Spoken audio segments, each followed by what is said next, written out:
Бих искал като фон за дискусията в първия панел да ви представя накратко резултатите от изданието през 2011 година на така наречения индекс за конкурентоспособност на страните от целия свят в привличането на аутсорсинг на IT и бизнес процеси. В какво се състои този индекс? Оценява три категории. На първо място, разбира се, финансовата привлекателност на съответната държава, измерена през показателите разходи за труд, разходи за инфраструктура, съответно разходи за данъци и регулации.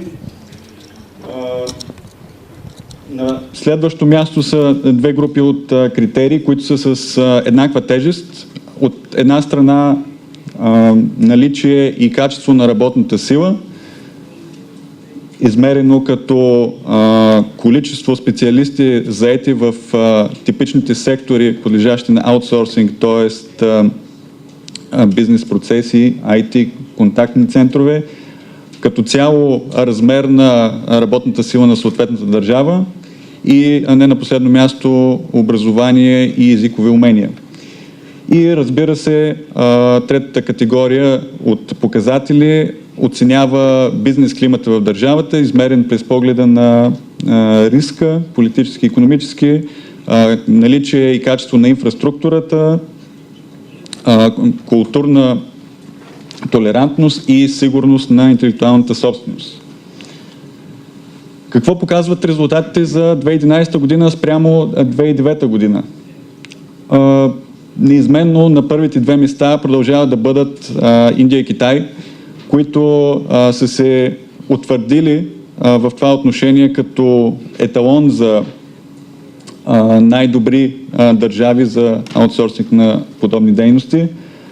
В нашия регион България и Румъния загубват няколко места, не много. По-скоро бихме казали, че до голяма степен запазват позициите си, предвид и на ефекта от глобалната финансова криза. В Централна Европа ситуацията отново е аналогична. Чехия губи няколко места, Унгария печели пак малък брой места, Полша по-драстично се изкачва в индекса. И може би най-интересно от наша гледна точка в това издание на индекса е какво се случва с балтийските държави, които се забелязват, че и трите показват сериозно изкачване в техните позиции. На какво се дължи това? Ако погледнем през призмата на различните категории на индекса, ще отбележим, че по отношение на финансовата привлекателност България е много близо дори до държавите от Азия и продължава в абсолютно изражение да запазва позицията си.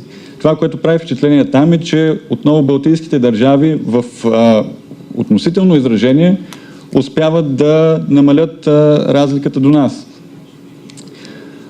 По отношение на работната сила като качество и количество, отново това, което може да кажем е, че България и изобщо нашия регион запазва своята конкурентоспособност. По отношение на бизнес средата, дори в относително изражение отбелязваме едно от най-големите подобрения. Ако потърсим причините за това в следващо ниво на детайл, това, което ще забележим е, че балтийските държави, предвид това, че ефекта от глобалната финансова криза върху тях е бил един от най-тежките, са предприели такива мерки по отношение на разходите за заплащане на труда и разходите за данъци и регулации, които са им помогнали в относително изражение да съкратят предната, която ние имаме в финансова атрактивност. И предвид нарастващите бюджетни дефицити, те са ограничили драстично държавните разходи, но още по-съществено са намалили съществено и разходите за труд. стои въпроса, искаме ли и можем ли ние да направим това, при положение, че в момента сме на челните места, най-вероятно няма особен смисъл да се опитваме да печелим позиции в тази област. По-скоро бихме могли да обърнем внимание на другите компоненти, които определят конкурентоспособността на държавата при привличане на подобни клиенти. А именно, както и колегите преди мен обърнаха внимание, качеството и количеството на работната сила. На първо място, количеството специалисти заети в секторите, свързани с аутсорсинг на бизнес процеси, на обслужване на клиенти и, разбира се, на услуги в информационните технологии. Там определено имаме нужда от подобрение, за да се развиваме с същите темпове, с които се развиват и нашите преки конкуренти от Югоизточна Европа, Балтийските държави, както и, разбира се, Централна Европа. По отношение на общия размер на работната сила, там нямаме особено много инструменти за влияние,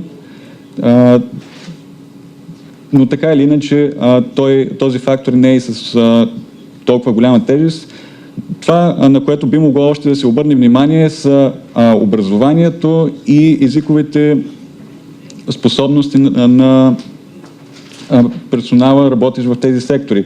Тоест, както виждаме, в относително изражение имаме още какво да желаем като подобрение на тези показатели, предвид сравнението с аналогичните страни, които са преди нас и не толкова като абсолютна стойност, но като подобрение в двете години между двете издания на индекса. И не на последно място, бизнес средата. Тук новините са изцяло положителни и като абсолютна стойност, и като промяна спрямо състоянието преди 2 години. Отбелязваме подобрения, тъй че накратко бихме могли да кажем, че трябва да продължим да правим повече от същото.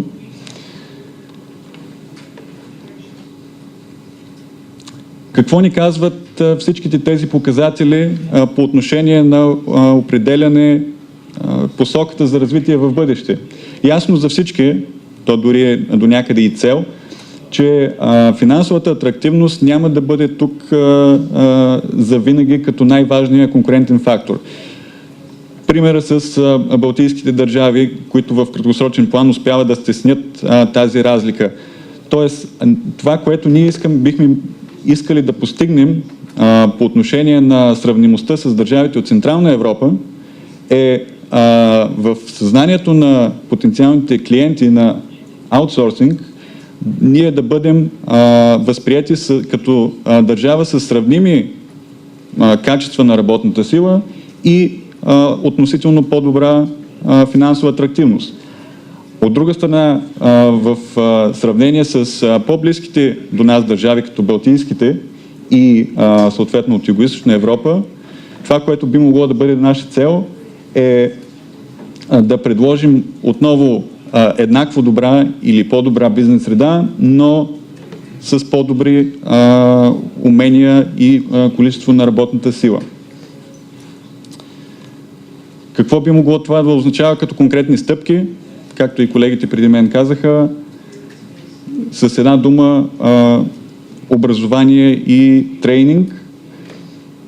В дългосрочен план стъпка по стъпка подобряване на качеството на висшето образование, а в по-краткосрочен и оперативен план бихме могли да стимулираме по различен начин, например, както беше споменато с правилника към Закона за насърчаване на инвестициите, разрастването на сертификационните програми, например в областта на IT, и увеличаване на критичната маса от хора, които притежават конвертируеми сертификати, т.е. сертификати, които са от полза не само на една конкретна компания, потенциален клиент на аутсорсинг, но на кластер от такива компании. И по отношение на количеството работна сила, както казахме, не можем да направим много срещу естествените тенденции. Това, което можем да направим, е да попречим тя да намалява и да се влошава като качество чрез създаване на работни места, които със своите характеристики като съотношение между заплащане към стандарт на живот в България са близки и съотносими с съотношенията в по-развити държави. По отношение на бизнес средата, последващо намаляване на държавния риск чрез конвергенция с Европейския съюз и разбира се повече от същото по отношение на инфраструктурата, по-агресивно, с повече инвестиции, подобряване, така че като краен резултат да станем еталон за позитивен бизнес климат в нашия регион и в цяла Европа. Благодаря ви за вниманието.